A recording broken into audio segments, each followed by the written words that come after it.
What's going on, guys? It's Greg here, aka NYPrepper. It is Wednesday, April 30th, 2025, and I have an emergency alert to share with you guys. Right now it is 12:41 Eastern Time here in the United States, and we have some major breaking news coming in from Pakistan and India. I wanted to update you guys with the latest information on that. So yesterday, Pakistan's information minister revealed that Pakistan has received confirmed intelligence indicating that India is preparing for a military strike on Pakistan within the next 24 to 36 hours. The information minister emphasized that Pakistan's armed forces are fully prepared to respond decisively, and he warned of catastrophic consequences for the region in the event of an escalation. And he also said that any act of aggression will be met with a decisive response. And he said that India alone bears the consequences of the outbreak of war. And after a 3-hour meeting with the Indian Defense and Intelligence Ministers, the Indian Prime Minister Modi announced that India is fully committed to crushing terrorism. I have complete trust in the Indian Armed Forces and have given them full freedom to choose how, when, and where to strike. And here we have some video footage coming out of Pakistan near the Indian border of some Pakistani fighter jets conducting sorties. Listen to this.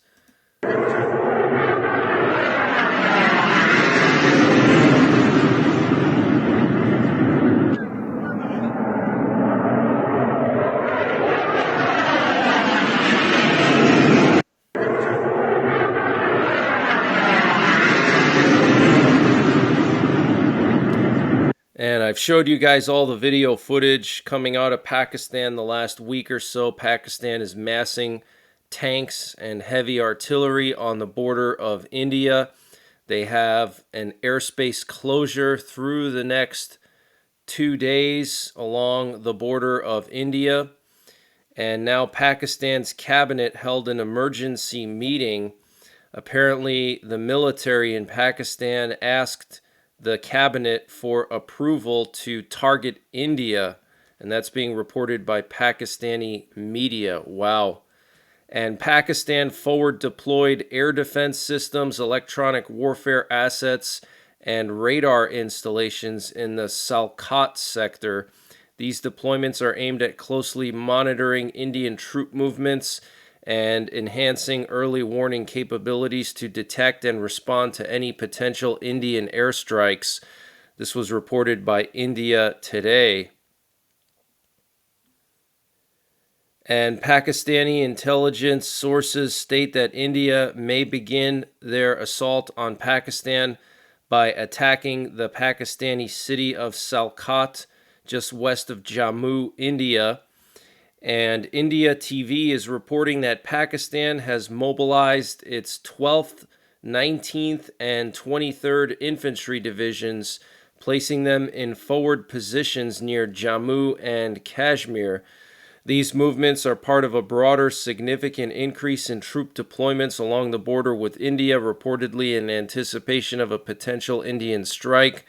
The mobilization includes not only regular infantry, but also artillery units and special forces elements. Wow. Okay, so they're massing infantry divisions on the border of India, the 12th, 19th, and 23rd Infantry Divisions.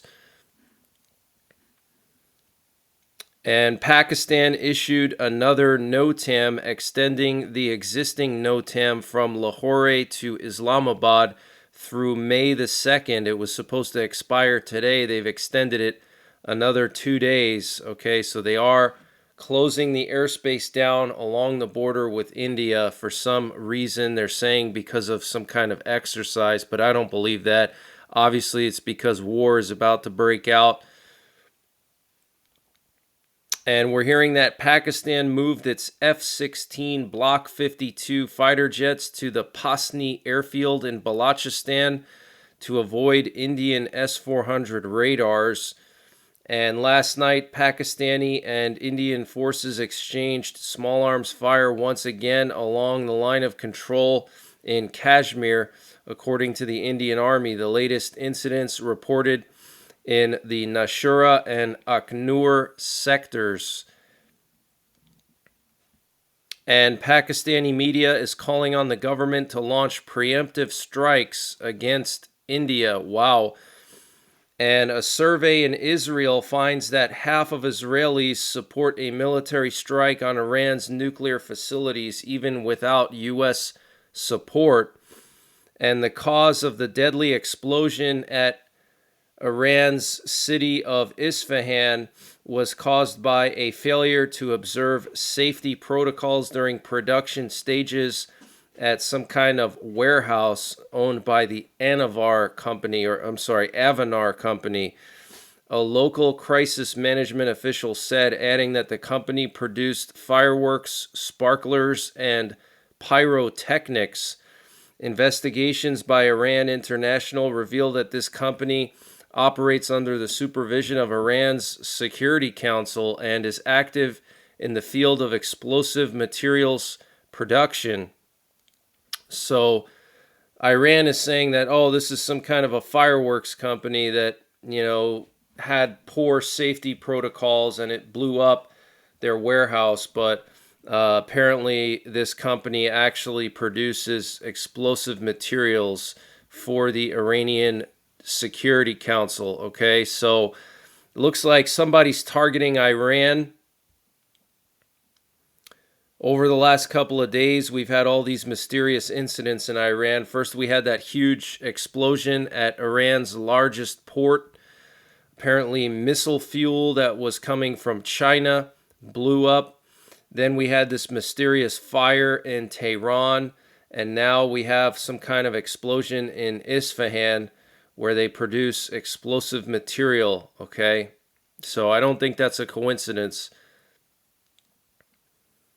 And the Israeli military is preparing to call up tens of thousands of reservists. So that's another sign that escalation is coming.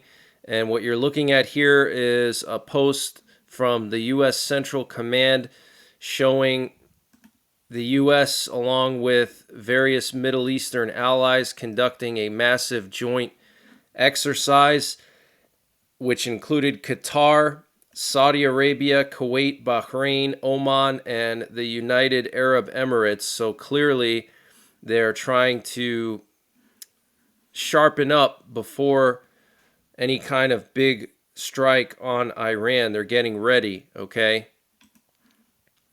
And late last night, we had an interesting flight. We had a U.S. nuke sniffer take off from the home of U.S. Strategic Command in Omaha, Nebraska. It flew to Wyoming, and then it flew back, and we had 3 nuke sniffers up in the air yesterday. 2 of them were moved from Beale Air Force Base, which is very interesting, to Offutt Air Base, home of STRATCOM. So that's pretty weird.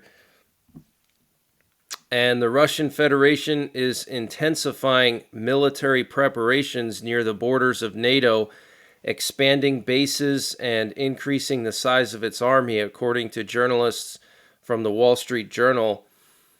And the U.S. will resign from its role as mediator if there is no progress in resolving the war in Ukraine, the U.S. State Department said. And North Korean leader Kim Jong-un has ordered steps to be taken to accelerate the arming of Navy missiles with nuclear weapons, according to North Korean state media. Kim issued the directive, according to state-run Korean Central News Agency, after he oversaw the first day of a 2-day weapons test of North Korea's latest destroyer, the Cho Haeyeon, saying that the time has come to make a responsible option for accelerating the nuclear armament of the Navy in order to defend the state and maritime sovereignty from the existing and future threat.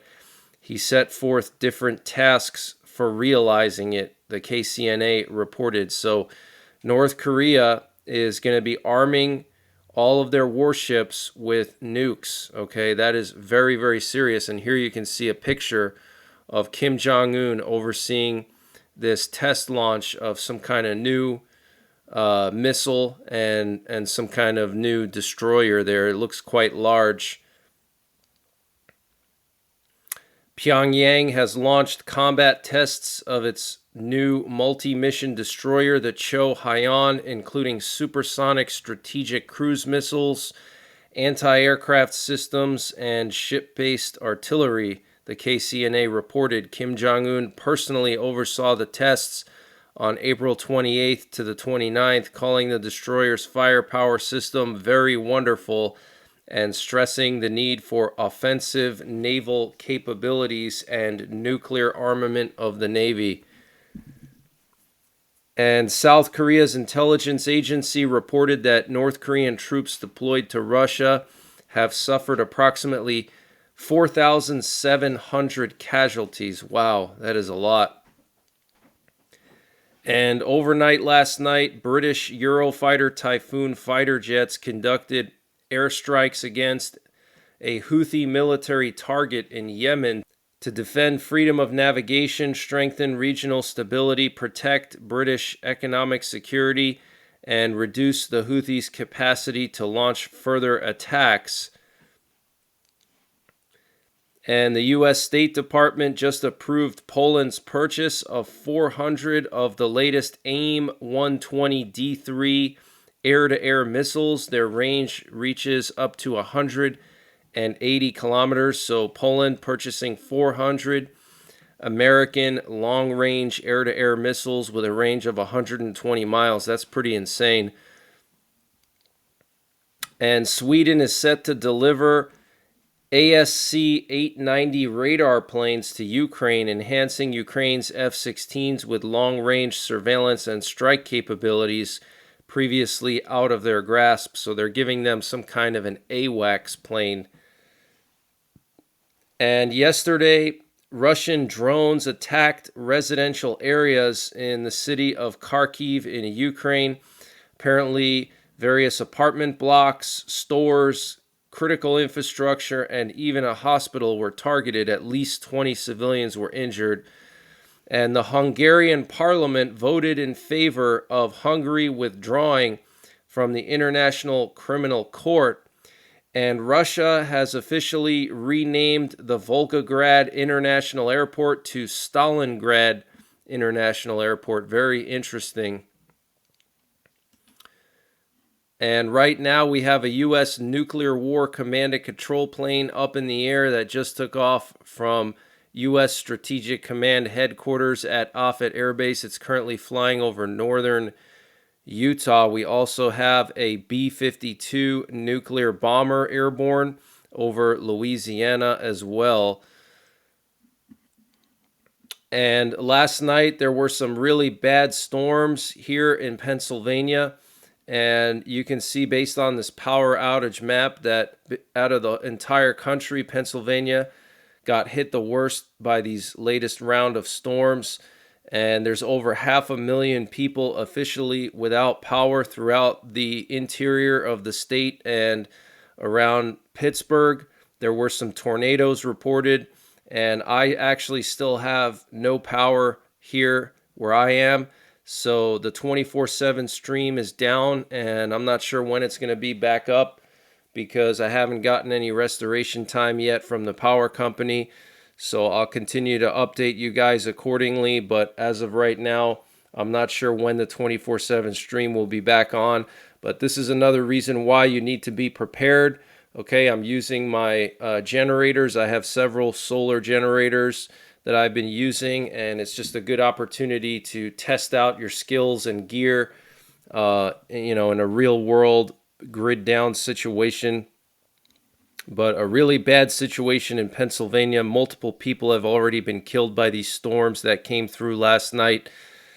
But that's the latest breaking news that I have. I will be back later on tonight with another update. And until the next time, take care, God bless, and don't forget the 3 Ps. Prepare, practice, and persevere.